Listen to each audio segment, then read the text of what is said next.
Hey there, beauties and bees! Welcome back to the show. Is there anything creepier than dolls and mannequins? There's something about the smooth, glossy skin and the realistic but soulless eyes that just does something to me. You know, when I was a kid, there was nothing I wanted more than a Mimi doll. I don't know if she's still popular now, but anyways, she was sort of the Barbie of Korea, and she was so cute, cool, and she had the best outfits, and I just loved her. So I told anyone who would listen, Mimi this, Mimi that, and I dropped hints everywhere about how much I wanted a Mimi. And for my next birthday, my grandma gave me this beautiful cloth-wrapped gift. So, Mimi, I thought. I tried to open the wrapping with as much control as possible. First one corner, then the other, and finally the pink box began to emerge. And yeah, it wasn't a Mimi doll. It was a baby doll with those eyes that roll back and close when you lay it down. And while I was staring, horrified, my mom continued to open the box, all excited for me, and she lifted out the doll and handed it to me like it was a real baby. And guys, when I tell you I took that baby doll by the arm and flung it across the room, I was pissed. Yeah, I'm not exactly proud of my behavior. I'm a little embarrassed to think back on that memory, even though my family thinks it's the funniest thing. But maybe that explains how lifelong my creepy doll hateration is. And please tell me I'm not alone. So imagine how I feel today as we go to an island full of dolls. Like fruit, they dangle from trees and sprout from bushes. Sometimes they're whole bodies, sometimes just arms, legs, heads. In many cases, their plastic has degraded over the years, and black goo spills from mouths or eye sockets. Frilly pink dresses are tattered and moth-eaten. Chubby arms and legs have lost their form and dangle disjointed. In the daytime, the hordes of broken dolls is bad enough. In the night, their faces catch the light and shine like moons. And sometimes, just when they think you're not looking, they might even move. How did this island come to be? What strange force sweeps around the island, and what tragedy happened there? Let's try to find out. So today, come with me to Mexico and the Isla de las Muñecas, the island of dolls.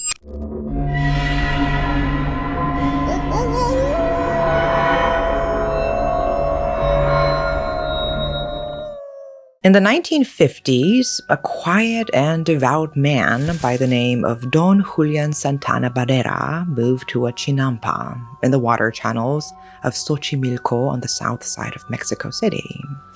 A chinampa is a kind of artificial island created by farmers in wetlands, sometimes called floating gardens, a name I really like. These canals were first created by Mexica or Aztecs hundreds of years ago. Barrera wanted to live alone, in peace, far from the chaos and noise of Mexico City, as well as the judgment of others. He was deeply religious and felt persecuted among the general population who felt his religious beliefs were too strong. He tended the land, spending his days in quiet solitude, caring for the emerald spinach and ruby radishes of his plot. Then one evening, everything changed. Work finished for the evening. He unbent his back and stretched, brushing soil from his thighs and knees. He closed his eyes against the setting sun. There was still a lot of warmth in it, but even as it washed over his face, he felt a chill, a feeling of intense wrongness that was like cold iron bars shooting through his feet and all the way up through his body. He turned from the sun and opened his eyes, scanning them across the neat rows of vegetation, then towards the nearby canal, golden in the sun. There was a shape, dark, round, something ballooning at the back. Ever so slowly, it moved along the gleaming water like a bead of dark honey down the side of a jar. Barrera's eyes narrowed, assessing, but if he was honest with himself, His instinct already knew what he was seeing. A body. His feet moved before his mind did, carrying him in the direction of this shape. As he got closer, he saw how small it was. It was a child. His pace picked up, and before he knew it, he was plunging into the water. The splashing sound startled birds from the trees, and all their evening chirping stopped. There was only silence, and Barrera's heavy legs moving through the water now. Finally, he intercepted the floating body. He saw that the ballooning pink shape was a pretty pink dress that had trapped some air and created a morbid sail. Her firm, chubby arms lay either side of her, and her head remained submerged, dragged down by the weight of her dark hair. He heaved the body up and into his arms. It was a weight he would never forget, heavy as it should be, heavy as death. He stumbled back through the water and towards the bank, depositing the girl at the edge before lifting himself out. He was shivering badly, even though the evening was warm. He turned the girl onto her back, and it was clear that she was dead. Her little body moved easily, though, bonelessly. It was clear she wasn't long dead. But how could it be? A dead little girl. Grief rose up in him like a tide. Her skin was waxy white, her lips blue, her eyes were open, a vivid green, the color of light through the painted windows of a church. But they were empty and staring. The dark lashes clumped and so thick, they looked almost artificial, almost like a doll's.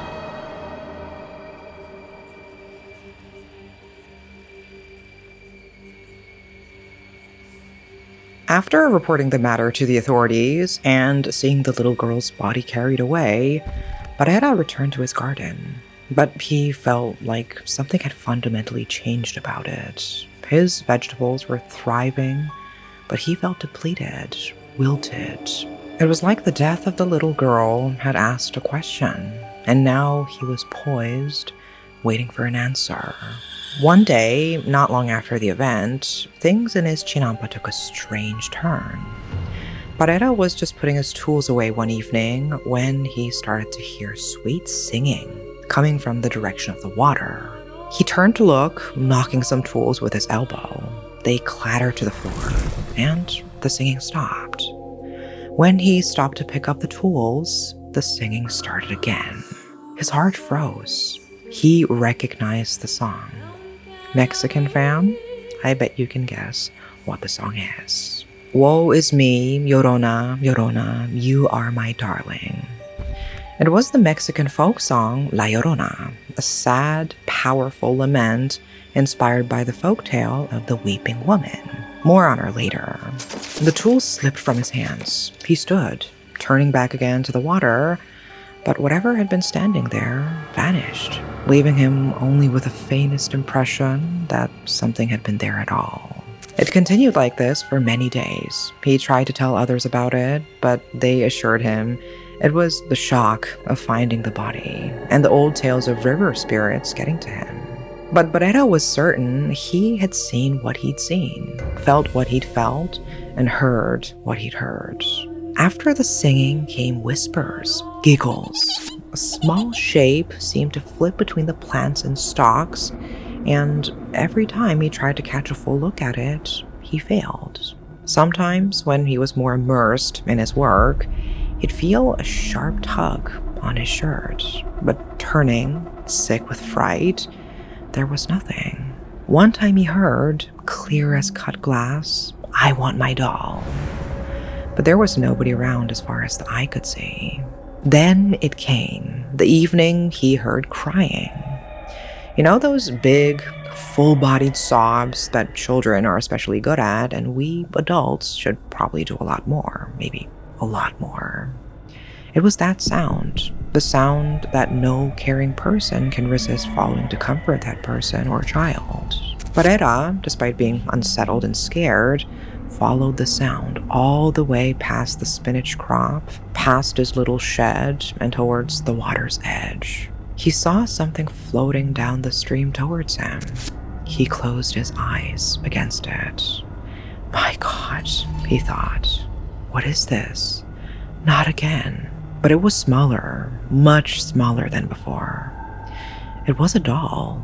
It lay the same way, face down, and the same pink fabric billowed up behind it, air trapped in its little dress. A dainty straw hat was still fixed on its head. Barrera ran back to fetch a stick, and carefully, he eased the doll out of the current and towards him. He lifted the doll from the water and held it between his trembling hands.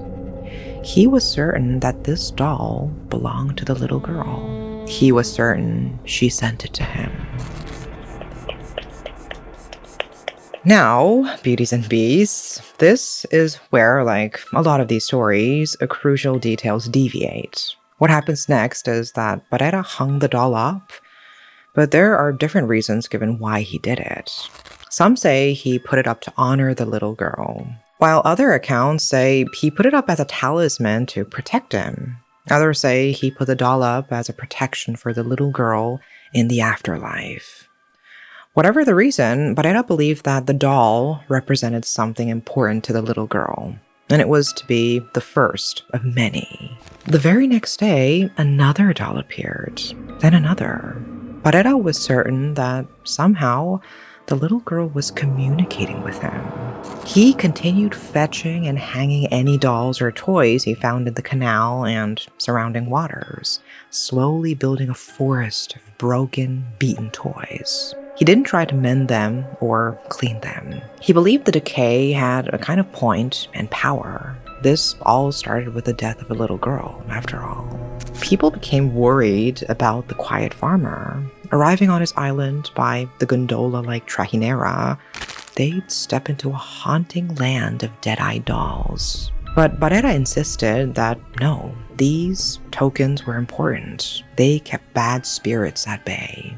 They were sacred. Soon, some visitors would also be convinced. This story comes from Carlos. Carlos is actually from around Xochimilco. Back in 2002, Carlos and his friend Othello, that's right, like the Shakespeare play, visited the island. They both had an interest in local history and some time to kill. So they really wanted to check out this place on their doorstep with a creepy reputation. They started by researching the story, then they chatted to some locals. They talked to Mr. Lopez, who actually knew Barrera. They learned that Barrera was a once respected but troubled man, and that he had left his wife and child to live on the island. Mr. Lopez went on to say, "You should go and see the dolls, but do not step onto the island." Barrera lived in a hut, and from the waters he would fish out many items of rubbish. Often he would find old dolls that had floated down the canal, and every time he found a new one, he would place it in a tree or hang it upon a line. In time, he collected many, and when people asked him about it, he would tell them that the dolls were sacred to him, for they contained the spirit of a little girl who had died in the canal. The boys nodded along, but they had the feeling that maybe Mr. Lopez was exaggerating a little for their benefit. After all, the island had long become a tourist attraction. As they were standing to leave, Mr. Lopez offered some final information. Many believe that when the sun goes down and the dark night comes, the dolls come to life and walk upon the island.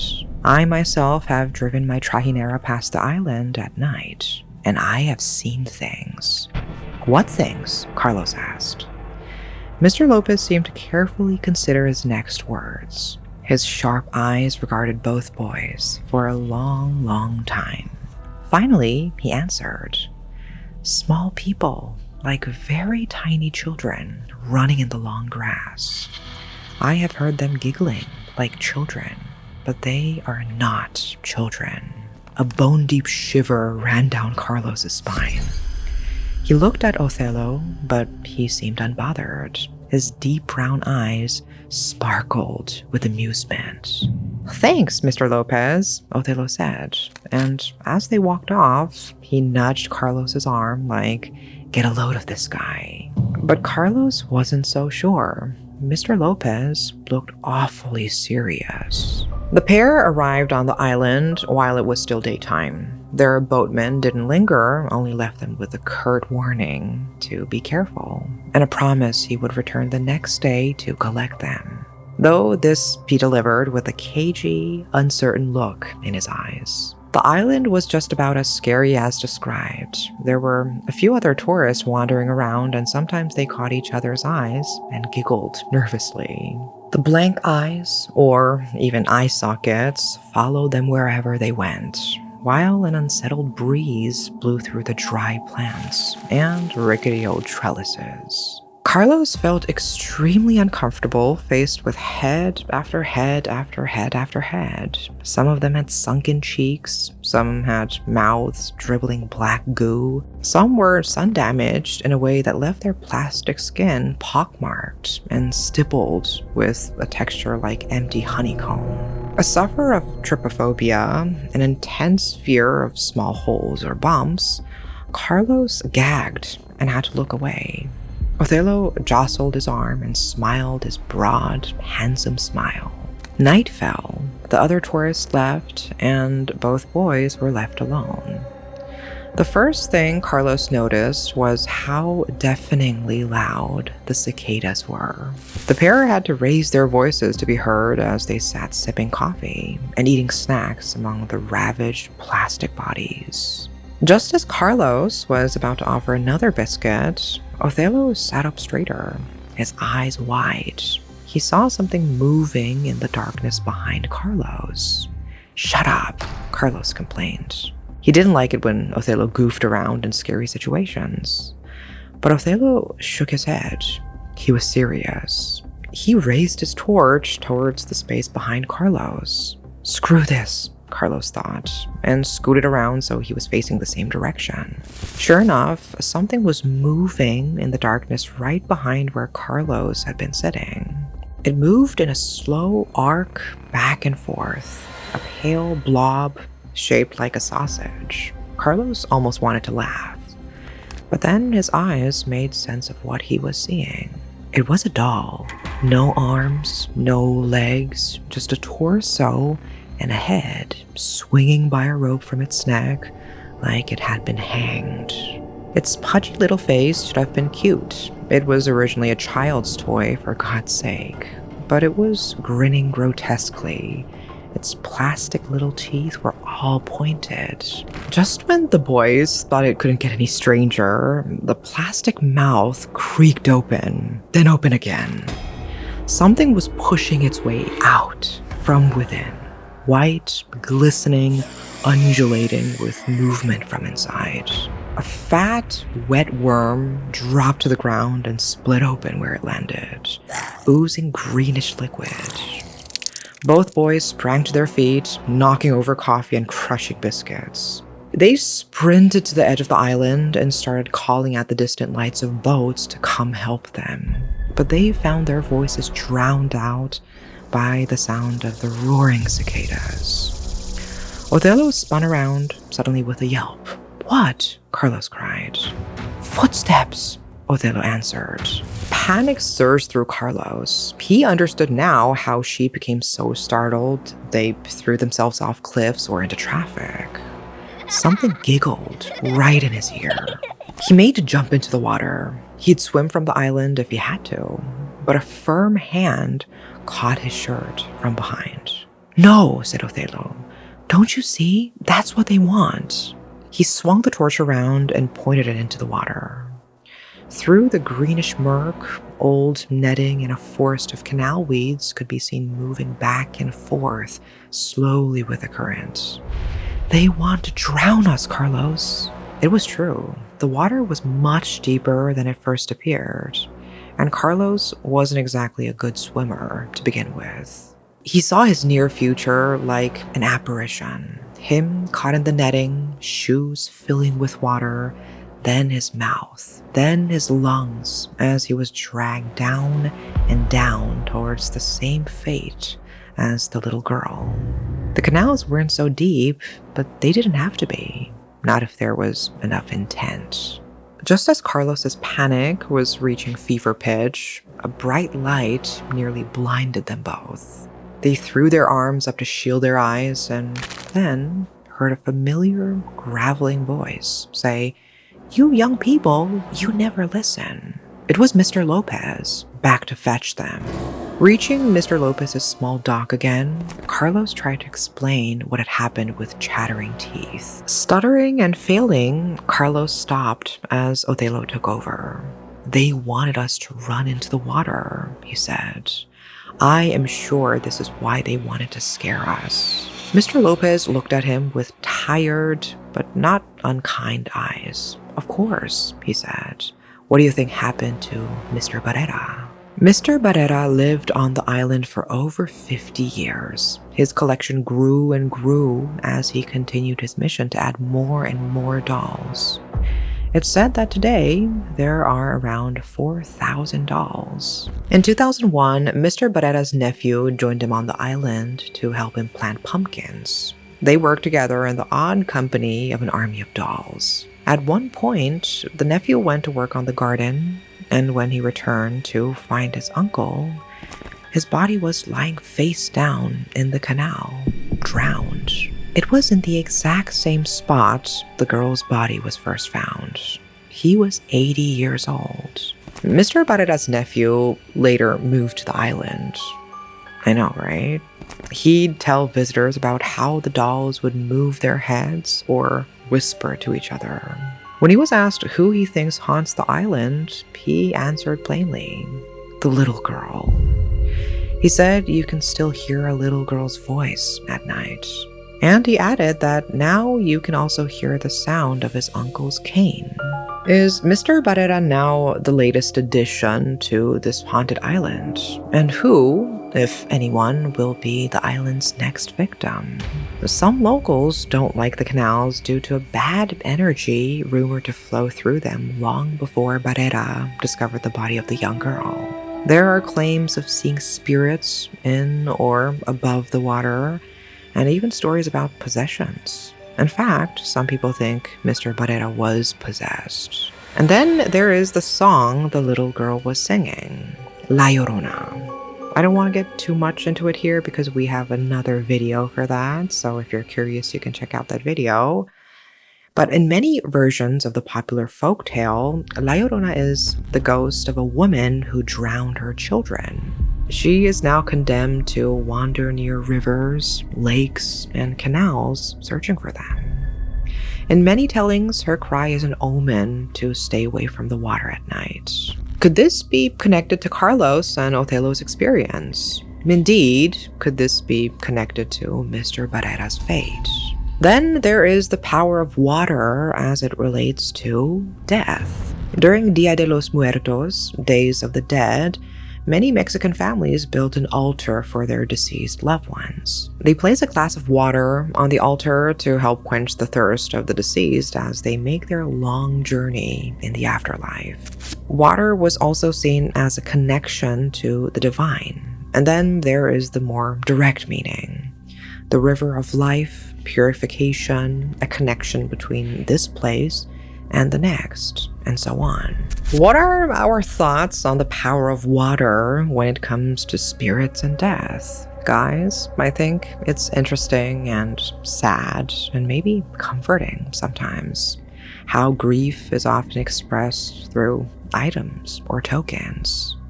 How we need something physical still here in this plane to remember those who have passed over. For Mr. Barrera, it was dolls, and it's possible he was really a man in the grip of religious zealousness or who wanted to find meaning in the meaningless death of a child. Maybe through isolation, he became unwell, vulnerable to sadnesses that only grew over time with each new doll. You will be shocked to hear that the island of dolls is absolutely somewhere I could never go. I'm just way too creeped out by dolls. But I'm sure that, among other things, it's a powerful shrine, not only to that girl, but to our own relationship with loss and the beyond. So what do you think? And where are all my doll haters at? Let's catch up in the comments. And until next time, bye-bye.